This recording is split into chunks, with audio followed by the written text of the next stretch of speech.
घर के एनवायरनमेंट को समझने की कोशिश करो, वरना एडजस्ट नहीं हो पाओगी तुम। पापा आए थे ना आपके पास बात करने के लिए, पूछा था ना कि ये रिश्ता करना है कि नहीं करना, आप तभी मना कर देते। फिर थी ना, तो रिश्ते के लिए मना क्यों नहीं कर दिया था?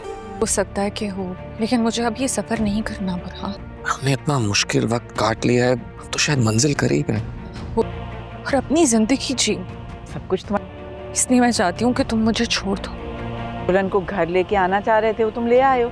अब वो चाहती है हम उसकी इज्जत भी करें। हमारी मर्जी के मुताबिक हुआ है बुरहान। हम सबसे छुप के शादी करनी थी, वो तुमने कर ली। बर्दाश्त किया। तो नौकरानी बन के रह रही है, मैंने कुछ नहीं कहा। मुझे अपनी किस्मत पे हंसी आ रही।